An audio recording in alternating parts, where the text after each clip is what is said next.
Greetings and welcome. Come on in and turn it up on whatever device it is you happen to be listening to this here podcast. It is the Weekly Trim with yours beardly, the one and only Redbeard. Or at least the only guy who calls himself Redbeard in the next 10 square miles or so. How you doing there, folks? Good to have you back on another episode of the Weekly Trim podcast here on the Rasslin with Redbeard YouTube channel. Want to say thank you to the new subscribers that we've picked up here recently. Appreciate you guys coming on board, being a part of the channel, joining this little community of friends, of fans, of comrades, of whatever you want to call this group of folks we've got. I'm just proud to be a part of something, period. And I'm proud of the fact that we've gotten to where we have upwards of 1,000 subscribers who are active and a part of this channel, whether it be the match videos, the podcasts, Jammer Slam, talent interviews, whatever we've got here on the channel that brought you to us. Thank you very much for being a part of what we're doing here. And thank you for sharing. Thank you for commenting and also your likes, all that good stuff that YouTube affords us the opportunity to do as part of a community of creators and of fans and of just people that enjoy content and enjoy the opportunity to create freely as we do here on this platform. So that having been said, I want to go back for a moment there and have another opportunity to thank someone. I really do appreciate Chris Knighton and the work he's done with the talent interviews that he's done for us thus far. He's done a ton of those things on his own channel. You can go check him out over at the Blind Tag Podcast, and also on Facebook. You can check him out there as well. But he's done a great thing in being willing to contribute some of that work to our channel, because oftentimes whenever I'm at an event, I'm talking to people, or I'm trying to set up my camera, or I'm trying to do one thing or the other. And I'll be honest in saying that I've never thought that interviews were really my thing in terms of being able to get in front of somebody and talk. Part of that is because I don't think I'm very photogenic, and that's part of the reason why some people, when they use YouTube as a podcasting platform, they have a video feed going simultaneously. That's one of the reasons why I don't, because I don't think that I'm really something that most people want to look at for an hour straight. But be that as it may, want to thank Chris for the work he's doing. Thank him for the fact that he was willing to come and be a part of this channel and contribute in his own way there as well. So definitely, if you've not yet, check out those interviews that he's done. Check out his stuff on the Blind Tag Podcast channel, and just support him where you can. I want to talk about a couple things here on this episode, and this is going to be a little bit of a different format than what we generally do. Normally we have a couple of music breaks and we talk about a couple of different things. We're still going to kind of do that with this episode, but I wanted to talk first about an experience I had here recently, and then I wanted to go into talking about a couple different things related to where we are in the calendar year versus our preparations for, drumroll please,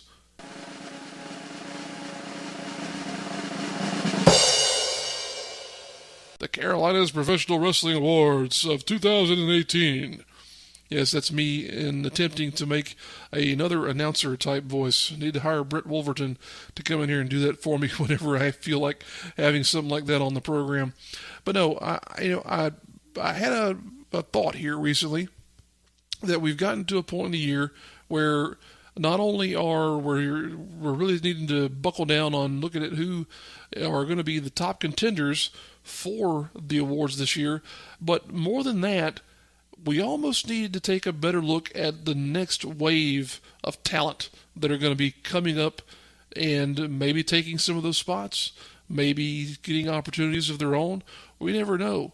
It's just one of those things where I really thought that this was a grand opportunity to say, hey, let's take a look at some up-and-comers, some guys that people might not be aware of that they should be aware of, because these are the type of folks who will be not only taking over in the next couple of years when, the guys that we're currently watching have gotten opportunities to go elsewhere, but these are the guys who are going to be contending for things like the Rising Star of the Year award or potentially the Fire of the Carolinas award.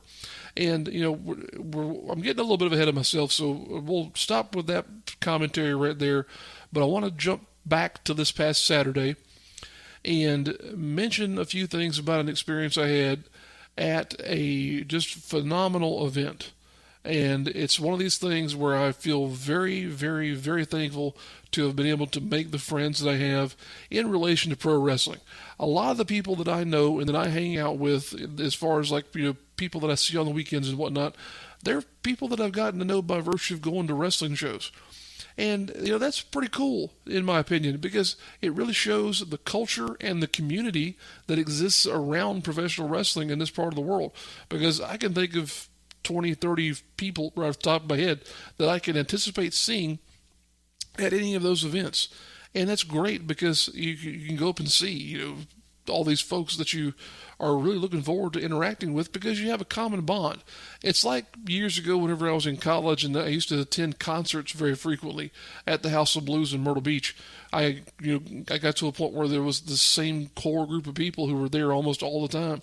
And it's very similar to this as well because you have a like-minded commonality in being a fan of something. In this case, it's professional wrestling. So this past Saturday, by virtue of being friends with some guys, I was invited to what can only be described as the party of the summer. And, there's other promotions, WWE included, who will call things the party of the summer, the event of the summer, whatever. This really was it. I don't think there's any way, shape, or form anybody could usurp this event as being the one that if you weren't there, I'm sorry. There probably are going to be some DVDs. I know there's some video clips that have started to matriculate out onto Twitter and Facebook and whatnot of some things that happened there. But man alive, this event was just plain crazy in all the right ways. This was a birthday/retirement party for a fan whose name is William Cubics. William is a guy that I've known here for a couple of years now, and I've known some other buddies of his too. Joseph and Nate from the from the Suplexes and Microphones podcast are very good friends with him. They come over into the Carolinas by virtue of some awareness that they've gotten from being close by in the Augusta wrestling scene. Great to have neighboring communities who band together, because we've got the Charlotte crew, the Columbia crew, the Augusta crew, all these people tend to come together. Here again, community, great thing. I love it. But everybody was kind of there at this show, and it took place at Hebron Hall in Charlotte, North Carolina. Hebron Hall is it's really PWX Wrestling's dedicated facility, but it's also been used by High Spots because Queens of Combat has had several events there. PWX runs their pure events there. They've had a couple of their main shows there as well.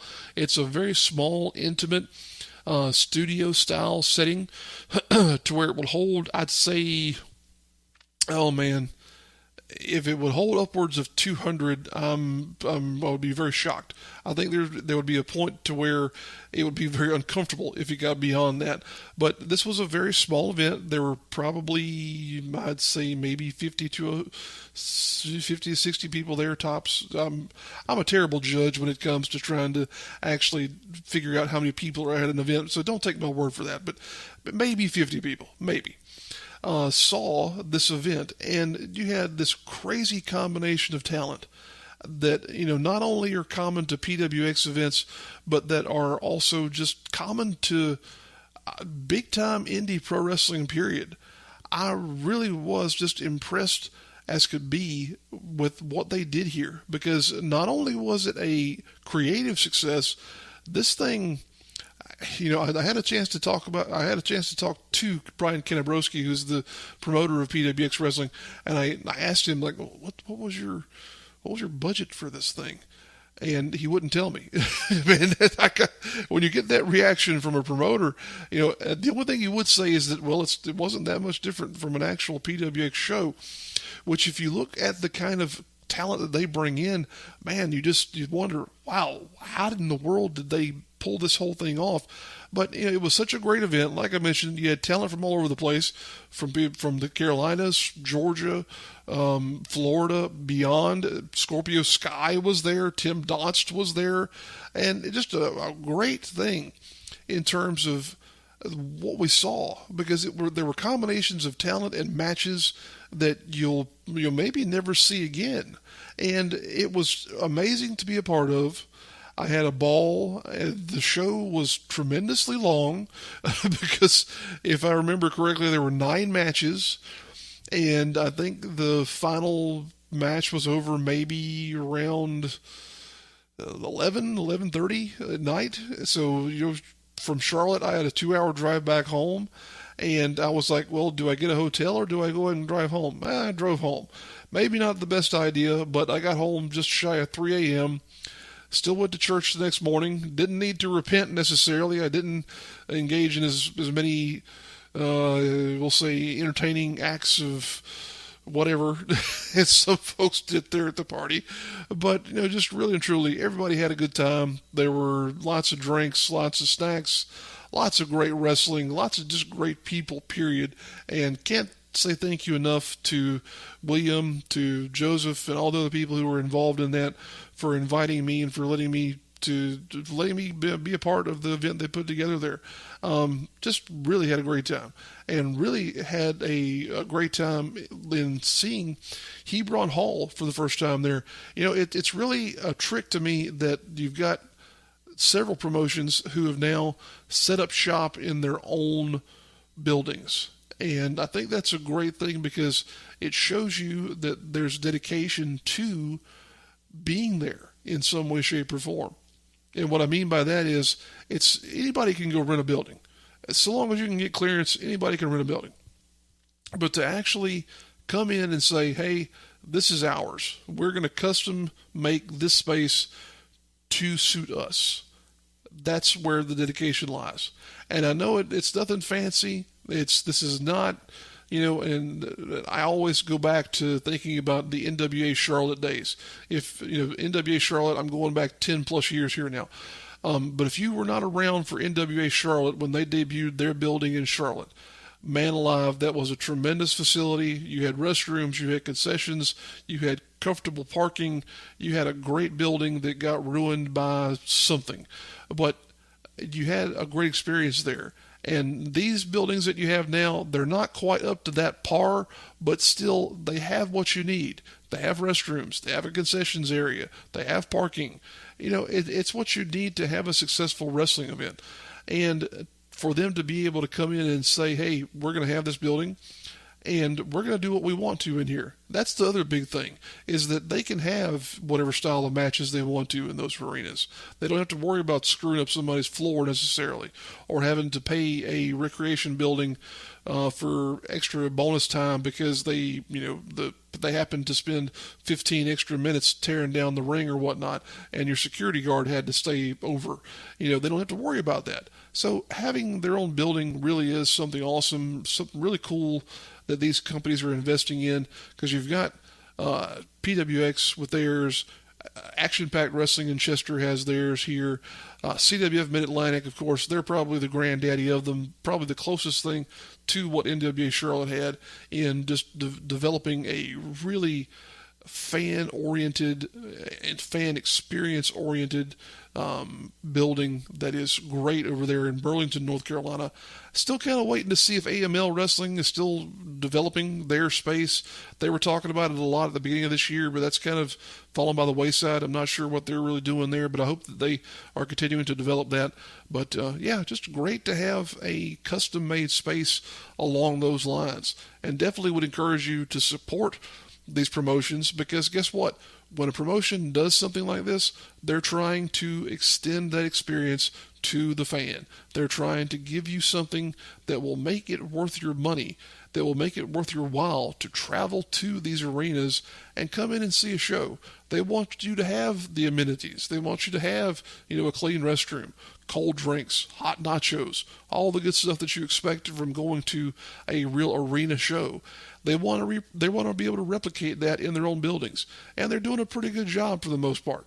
And these companies are continuing to invest in themselves, and that's a great thing. Not only with I talked forever about companies who can make themselves look better by virtue of getting away from using, for example, replica belts. You've now got all these companies who are doing some great work in getting their own custom belts. And that's one thing that they've done forever in investing in themselves. And now we're going the route of these buildings that are popping up left and right and being a part of this continuation of an investment towards the future of wrestling in this area. And that's a great thing. So, all that having been said there, I want to get somewhat onto the track of where this podcast is going to go, this episode anyway. There's a couple of things that came together to form what I wanted to do with this show. And for starters, in talking about talent in this area, professional wrestling talent that is, on the independent scene, I am always keeping an eye out for new people. And not only for new people, but for people who are making strides in terms of bettering themselves and maybe taking that next step to say, hey, you know what? I see an opportunity. I am willing to take this risk in developing myself a little bit more than what I was previously. I'm going to try this, or I'm going to go the extra mile in doing whatever. I'm going to get that new gear. I'm going to change my style. I'm going to just start wrestling, period.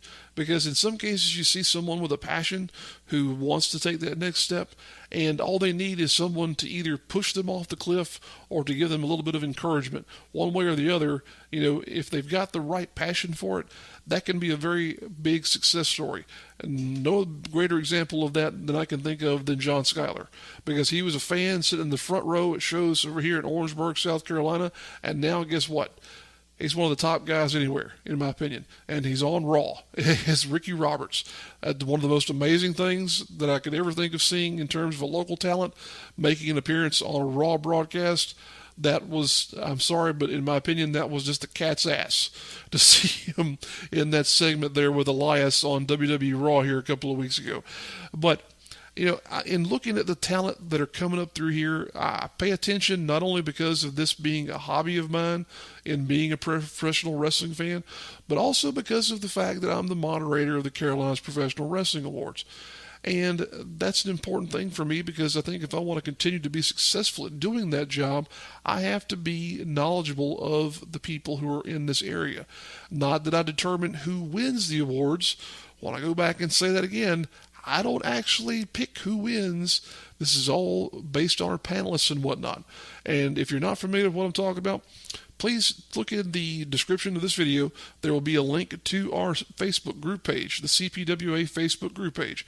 You can go there. You can see our bylaws. You can see the history of the awards. You can see all the cool stuff that we've done up to this point in time. I think this is going to be the 4th year that we'll have been doing these awards now. And we're getting a little bit better with each iteration of these things. And I think we're to a point now where we've got it somewhat under control, because not only have we taken a lot of, I'll say, advice from people. Sometimes it's not always been that polite in terms of how it's been delivered, but we've taken a lot of advice from people on how we can change things and improve things. This year we will be including fan voting. We are also still taking submissions from people in terms of developing the list of who will be the finalists for each of our individual categories. We've split up categories. We've created new categories.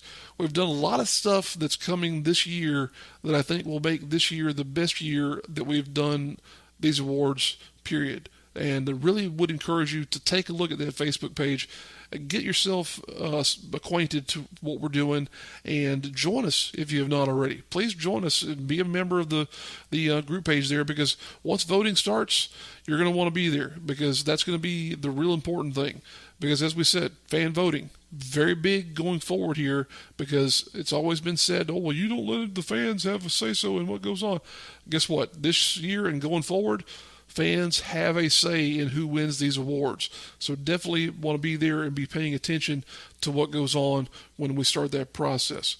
Now, and getting back to what we were talking about here a minute ago, and talking about new talent and whatnot, the other thing besides just the CPWAs that spurred me on to doing this, there's a number of podcasts that are going on in this area. One of the ones that I pay attention to a lot, he's been on this program before. I've been on with him before on his shows. Heath Mullican of the Double Dropkick Show, and also the SOS Custom Wrestling Network. He produced a edition of the South Carolina Pro Wrestling podcast, or Pro Wrestling Report, I should say, here in the past couple of weeks, where he talked about the people that he regarded as the top 5 of each promotion that is in the Carolinas. And he went beyond just that and created a cumulative top 5. As you may have heard my dog just flapping his ears as he's here in the studio with me today. Hi, Roddy. How are you? And yes, Roddy is named after Roddy Piper. Totally sidetracked now. But Heath came up with a cumulative list of the top 5 talent in the entirety of the Carolinas. Now, I will say this. I contacted Heath. Heath's a good buddy of mine. There's another one of these guys from the community that I think a lot of. But I contacted Heath and I was like, brother, what happened here? There's a few that were a little bit left out, and I did it in a good-hearted way. I'm not trying to start an argument with him. I knew somebody somewhere was thinking the same thing I was, so I had to ask him, because there were a couple of things that were left out, a couple talents that were not on the list there, to where it was like, that didn't seem right. But at the same time, it was like, hey, guess what? He was doing the best he could with the data that he had, because as I've said on my show here, based on where I am here in South Carolina, and trying to run the awards and whatnot, people ask me, well, you didn't consider so-and-so from such and such. Well, guess what? Based on where I am in South Carolina, I'm in the Midlands area. We're talking about a huge geographical area of the Carolinas. When you're talking about some of these promotions that are up in the eastern part of North Carolina and beyond, up towards Virginia and whatnot, they might as well be on Mars, okay? Because it would take me upwards of 4 or 5 hours to get up there and see a show. I'd have to stay the night in a hotel, come back the next day, and I'm just not going to do that for a typical indie show. All right, I'm sorry, I'm just not. So to maintain awareness of stuff like that goes on in those promotions, you have to rely on people being willing to share it publicly. And for the most part, there's not a whole lot of people who are sharing results from CWF Mid-Atlantic. But it's great, though, because the fact that you can go watch their TV show on YouTube and you can see what's going on there. But still, in getting the results in a timely fashion, because it takes a couple of weeks for them to produce their TV, in getting their results in a timely fashion, it doesn't always work out well. Same thing for Premier Wrestling Federation, even for AML Wrestling, as well covered as they are and as big as they are. It's oftentimes hard to get results from those groups. And, in combining that with what Heath was doing there, I was like, well, can I do maybe something that's along the same lines and try and be thorough, but not necessarily look at the current talent, but look at the guys who are up and coming, the guys who aren't necessarily there yet, but in, let's say, a year and a half, they might be the people that we're seeing in being booked on a Palmetto Championship Wrestling card, or a WrestleForce card, or an Old School Championship Wrestling card, or whoever. And that's what I wanted to do with this podcast episode here today, is I wanted to talk about a handful of names that I'm aware of that I think are going to be the next tier of talent to come through this area and to really, I'll say, maybe dominate for the next 4 or 5 years until, guess what? They become the ones that we're talking about getting shots on Raw or getting shots on Impact or wherever else. It happens to be the big leagues at that point in time. So with that in mind, let's start talking about. We'll go first, and before I get into this whole thing here, I want to say that there is no rhyme or reason to the order in which these talents are mentioned. This is not a ranking. This is just a list of people that I have become familiar with, and that I think you as a fan need to be familiar with as well. So let's get into this, and let's start taking a look at our first couple of names here.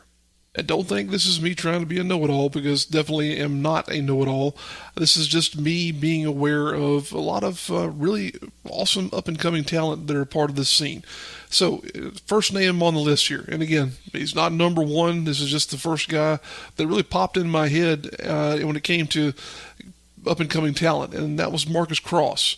Marcus is one of a number of guys who are coming out of the Firestar Pro Wrestling Dojo up in Greensboro, North Carolina. They've got a lot of good young guys who are being developed there. And another name that I'll mention in association before I get into talking more about Marcus is LeBron Cozone, who's their trainer up there. You know, Cozone, he's not really gotten a ton of exposure outside of his own promotion there in Firestar, but I really wonder why he hasn't, because he's a good-looking young guy, got ability, got talent, and just needs a shot somewhere, much like Marcus and the rest of these guys. But if you've not seen Marcus in person, I'm trying to think of a way to describe Cross here to an audience who may or may not be, familiar with him. And the only way I can do that is for you to think of a superhero with the agility along the lines of, say, a Spider-Man, the haircut of like a Super Saiyan from Dragon Ball Z, if you're familiar with what I'm talking about there, or if you're not, just imagine a cockatoo. I know that's a very absurd thing to say, but he's got blonde hair that is piled up on top of his head in a way that's just tremendously unique, and then somebody who has the outward style of a Macho Man Randy Savage in terms of how he puts his gear together. You'd watch a match with a guy like that, wouldn't you? Well, I sure would, and I hope a lot more folks will soon too. He's a legitimate martial artist. I forget what degree black belt he holds, but he's spent a number of years training in various forms of martial arts, and he's also he's started to take the Georgia wrestling scene a bit by storm. Been appearing over there in Anarchy and a couple of other promotions, and he was also featured on a Future of Honor segment on the Ring of Honor TV show here earlier this year.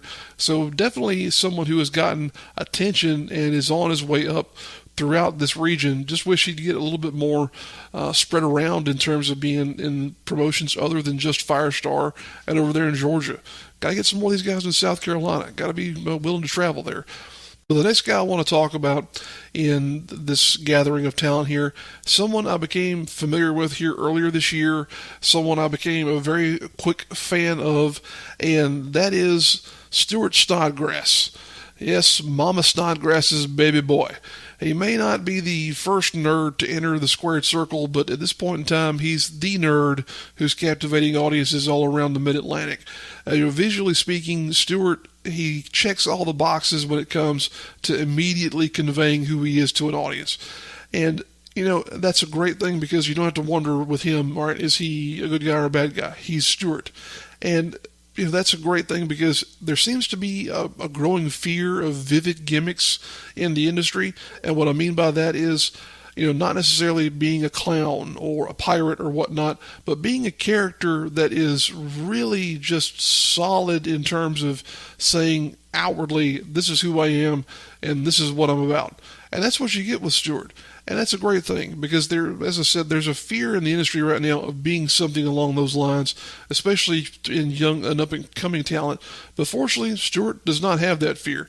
Physically, he is an everyman. He's not, 6'5" and cut like an Adonis and whatnot, but that's another strength of his and of that character, because his persona allows fans to identify with him on some level. Doesn't matter what level it may be, and that's a great way of making a genuine, lasting impression with fans.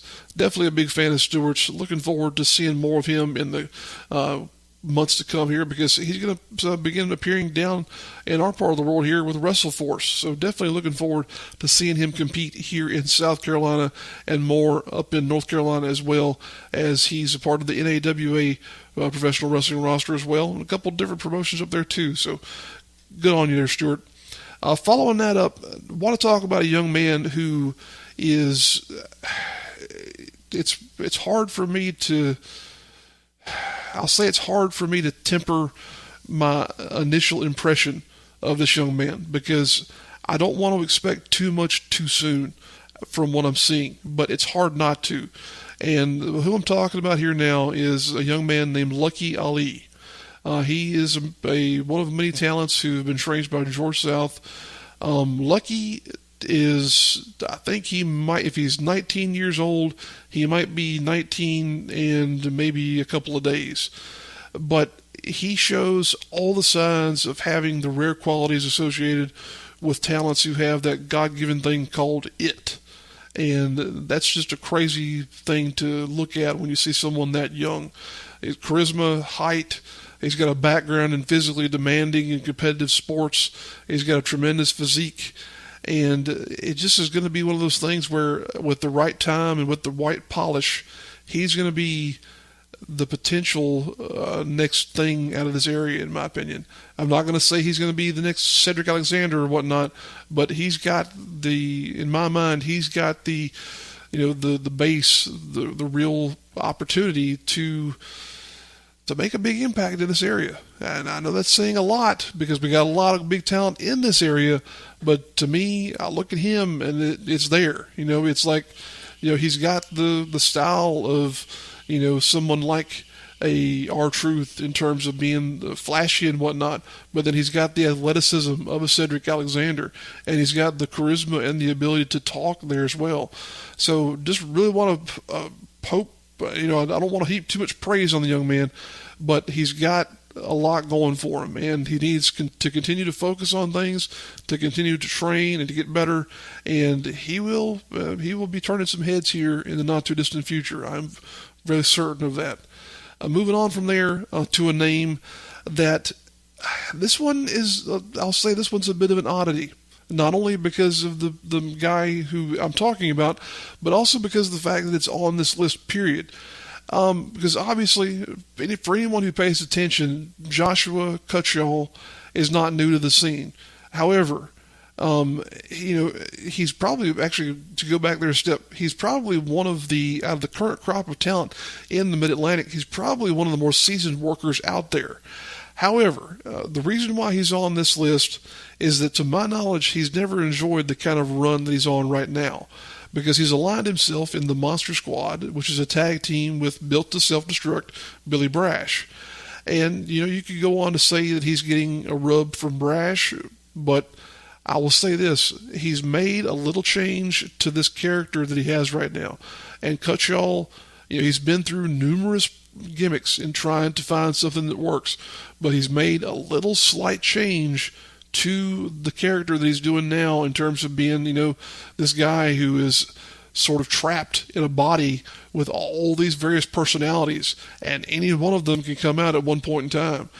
He's made a little tweak to what he's doing that has suddenly taken that from just being, whatever, he's a scary guy who comes out in a straitjacket with a cage over his head, to now being something that is actually marketable. He's found a way to make that change and to make himself something other than just, a lunatic. And it's got legs. It's got a real opportunity to work in a whole bunch of different scenarios, because it can be comedy. It can be terrifying. It can be a whole bunch of stuff. And he's doing it the right way, because he's not overdoing it. And I really hope that he can continue to make that work, and that he and Billy can continue to have success as a tag team, because they've been all over Georgia. They've been all over the Carolinas. And I hope they continue to branch out and continue to see success, because tag team wrestling, in a lot of places, it's not that big of a focal point, but it should be. And those two guys there, they definitely have a great thing going. But Josh in particular is now at a point in time where he could be successful, not just as a tag team or as a member of a tag team, but as a singles competitor, with just that one little tweak I mentioned, being successful in putting over this character that he does so well. And the next young man I want to talk about, he also is another product of the George South training program. There's so many great opportunities for people who are passionate about being a professional wrestler, who can make a stride in developing themselves and becoming a great talent if they have the wherewithal to work at it and develop themselves, not only as a talent but also as a as a physique and as a character and whatnot. But the next guy I want to talk about is measuring up to all those things, and this is a young man whose name is Leo Pryde, Pryde. Now, I will say this: I didn't have the good fortune, unfortunately, to see legends like Ricky Morton in person when they were cutting their teeth in the business. However, I can't help but think that someone like Pryde is a lot like one half of the Rock and Roll Express, because he has the same sort of, white meat babyface sensibilities about him as Ricky Morton did. And, there's more to him than just that, though, because he has more to him than just being a body guy, and more than just being, that dude who can come out and take a beating and then hit his comeback and get the crowd behind him and get him going and whatnot. His physique surpasses that of most talent in this area who have his experience level, and he's a valuable asset to most any promotion, in my opinion, because he can adequately swing his mannerisms one way or another and have fans either rooting for him or rooting for him to get his face rearranged. And that's, the mark of somebody like him, in being able to go from one extreme to the other. That really makes him a versatile and sought after hand in, putting together a promotion these days, because you got to have guys like that, in my opinion. You got to have guys who can come out there and do one thing, because guess what? They might have been booked 2 towns over the night before, and they're doing something else over there. So it's important to have that skill set in hand, and Leo definitely does that. So I'm looking forward to seeing what he has and what he's going to be bringing to us in the near future. Now, we're going to take a bit of a break here, going to get something to drink, and we'll be back in a few moments to talk about the second half of our list, and also want to discuss some honorable mentions that didn't really make the full cut here. So tune in to what we've got as far as the musical interlude here. Take a bit of a break. We'll be back in a few. Thank you for joining us here on the Weekly Trim podcast on the Rasslin with Redbeard YouTube channel. Stay tuned, folks.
Welcome back, everybody. Thank you for continuing to hang out with us here on the Weekly Trim Podcast on the Rasslin with Redbeard YouTube channel. Appreciate you being involved with us here on the channel. If you have not already, please do consider subscribing to the channel. Got all kinds of cool stuff going on here in terms of match videos, talent interviews, Jammer Slam episodes, all kinds of cool stuff happening right here on the Rasslin with Redbeard YouTube channel. And all you have to do to be informed about when we've uploaded new content is to hit that subscribe button and also that little bell icon as well.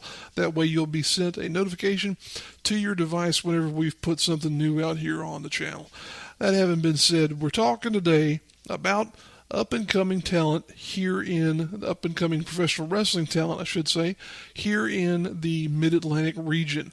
We were inspired to do this by a recent podcast from a buddy of mine named Heath Mulligan, who was talking about the top 5 overall talents in this area. If you want to check out his podcast, you can go over to the Double Dropkick Show and check it out. He publishes pretty much on a weekly basis the South Carolina Pro Wrestling Report, and this was in a recent edition of that where he was talking about what he thought was the top 5 talents, not only from each individual promotion but also from the Carolinas as a whole. So that inspired me to talk about a group of guys who are coming up through the ranks and are soon to be making a splash, almost guaranteed, here in the Carolinas and beyond. We talked about 5 in the first segment there. Now we're going to talk about 5 more, but also before I get into the second half of the list, I wanted to bring up that there were some honorable mentions. There were some guys that, I thought of highly enough to put them in the list, but it was like I wanted to keep this just to 10.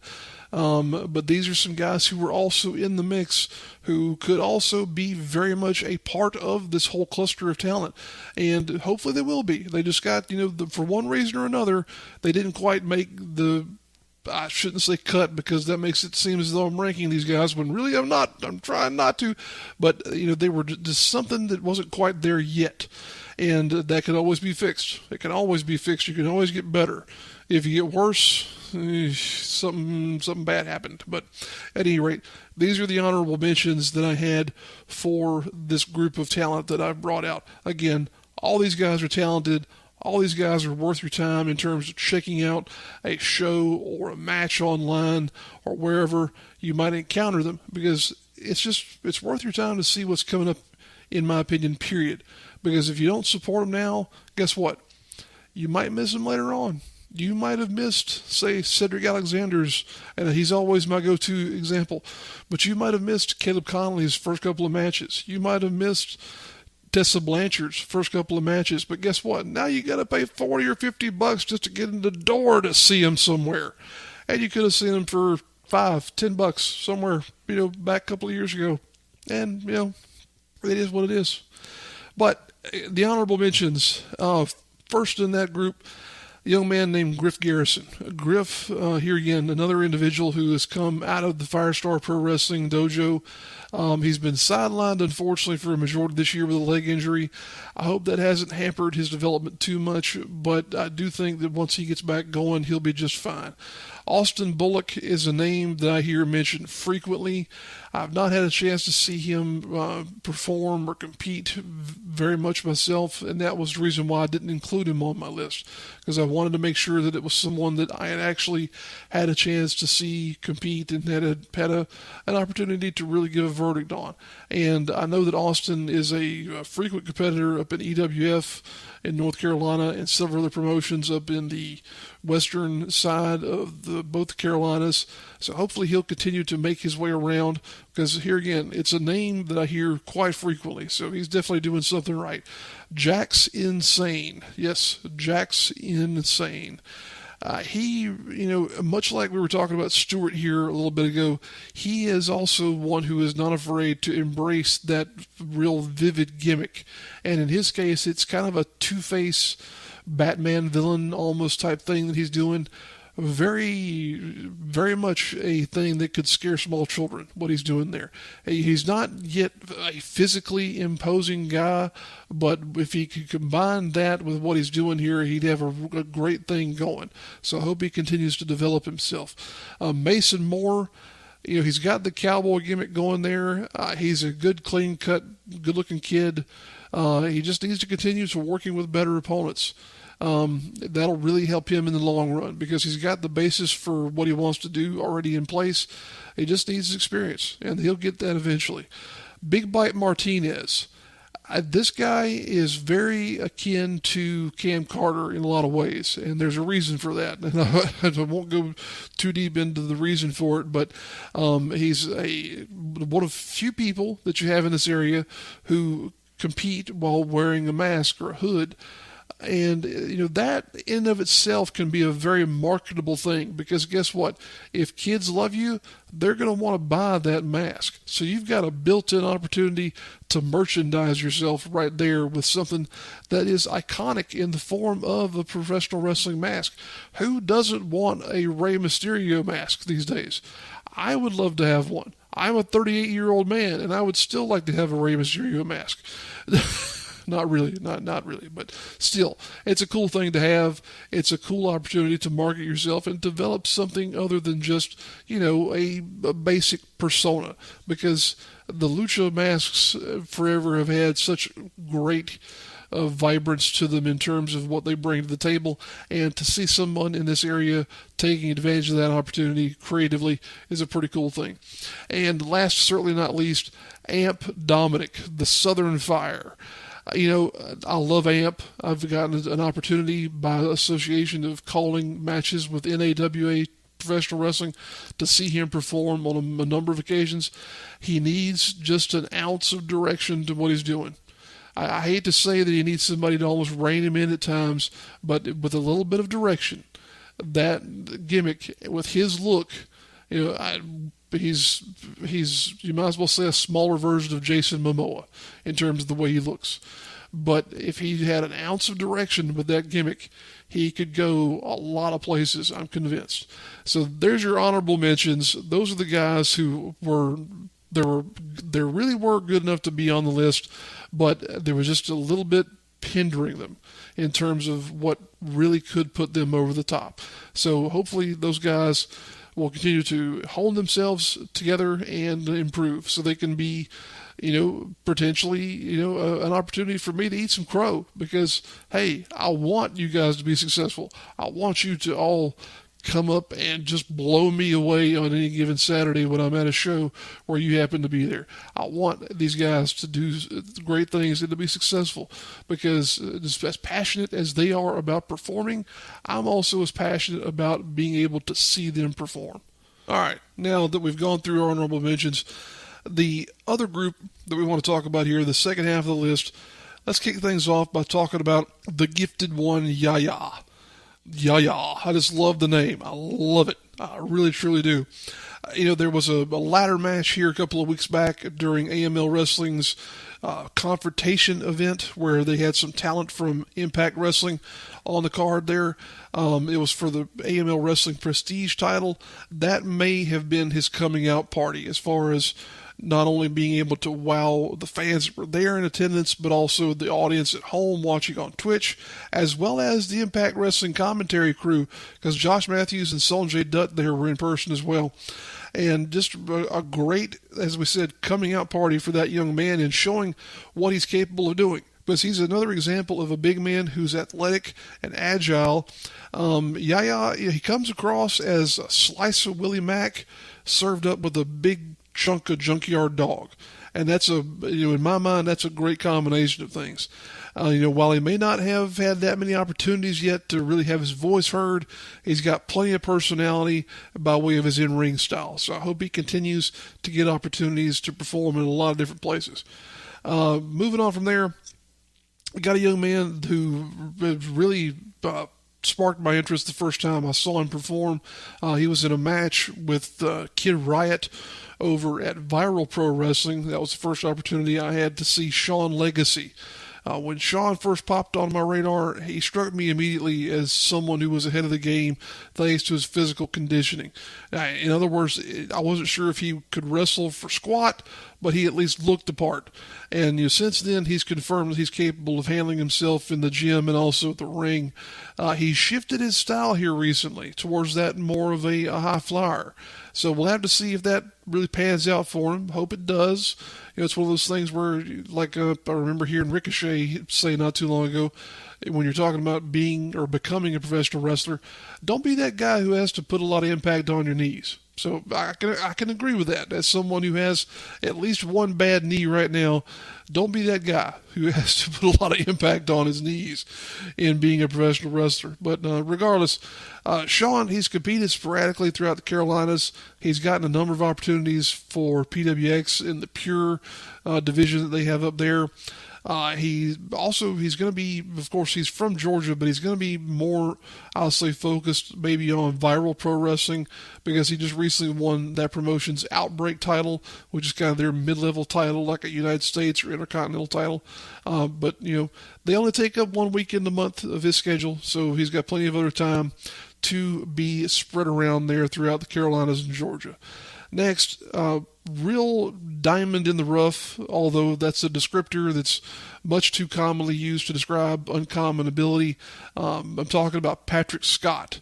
There's no way better to describe him and what he is than that, a real diamond in the rough.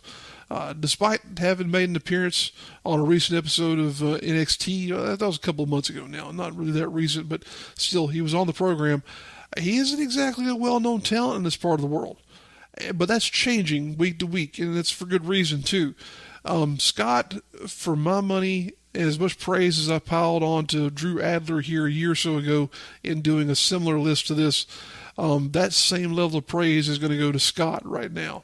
I can think of only a few others with the size that he has, the ability that he has, and the presence in terms of the real charisma and the outwardness that he has with his personality, who are in this part of the world. It's going to make him a star on a much bigger stage than the Mid-Atlantic in the not-too-distant future. I really think he's one of the few who has what it takes to be on that next level here with just a little bit more polish and shine to what they're already doing. So really look forward to seeing him compete more frequently here in the near future.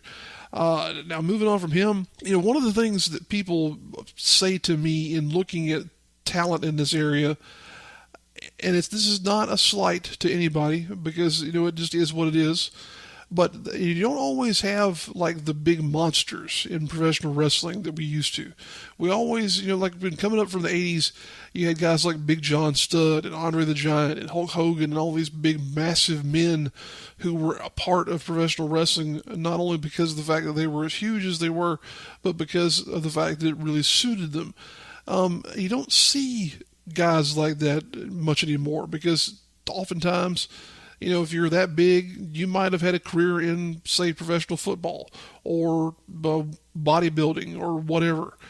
But there's, as we mentioned, only a few in this part of the world who are of that huge body type. And when I say huge, I'm talking about actually physically huge. And Montana Black, he is the one real big man on this list. So if you're looking for that kind of talent, look no further than him.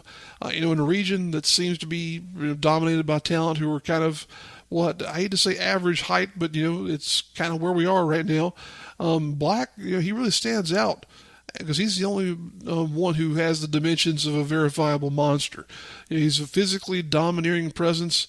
It's great to have around because there's a lot you can do with a man like him, especially since he's fully aware of how unique he is as a competitor thanks to his dimensions. He's got a monstrous persona to match his exterior, and, he plays a supporting role in several factions around the area. But I've got a feeling that he's going to step out of those parts in the not-too-distant future and begin solidifying his own place in the scene as that real big man that people are going to have to contend with and deal with on a number of different fronts in terms of being maybe heavyweight champion for several different promotions. So we'll have to wait and see what goes on there for Montana Black. And the last guy we're going to mention on this list, Tie-Dye Sunrise James Johnson. I tell you, James is a guy who has persevered through a lot thus far in his career. And earlier this year, I watched him in a match that solidified my being a fan of his. He stood across the ring from Drew Adler at a Palmetto Championship Wrestling event, and it looked on paper a scenario like that where it would be a one-sided contest where Drew should have just wiped the floor with the guy. But then it turned into one of the most entertaining bouts I've seen in all of 2018. I hate that Johnson spent a little bit too much time in the earliest part of his career as a lone wolf, quote unquote. And if you saw him back then, you'll know what I'm talking about. Because, the acceptance he's gained by way of letting out his inner trippy hippie has really done great things for him, and it's been exactly what he needed. So I'm looking forward to seeing more of James Johnson here in the future, and looking forward to seeing what he might be able to do beyond just his local area here in South Carolina, because he's starting to get up there in North Carolina and a little bit in Georgia too, I believe. So good on him. I love talking wrestling. I love talking about things like this because it's a lot of fun. It is a lot of, I shouldn't say work, but it takes a little bit of effort to put together a list like this, in my opinion. But it's, again, a labor of love. It's something I enjoy doing.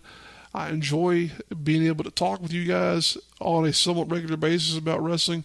And I really appreciate all you guys tuning in and giving a crap about what I have to say. So that having been said, I appreciate your time, appreciate your likes, your subscriptions, all of your involvement with what we're doing here on the Weekly Trim podcast, on the Rasslin Redbeard YouTube channel. If you're not familiar with any of these names that I've presented to you here today, go out on social media, look them up, try and find them, learn about these guys, learn about your local promotions. If you're a wrestling fan, don't just wait and watch WWE all the time and wait for these guys to show up on there. Go see them when they're at your local bingo hall, your local rec department, your local Veterans of Foreign Wars, wherever it may be, because that's where the stars of tomorrow exist today, in those little gyms and whatnot. In those little halls like we were talking about earlier in the show, like Hebron Hall and like Action Pack Wrestling's venue there in Chester. They're there now, and all you have to do is go see them. Appreciate your time, folks. We'll see you down the road.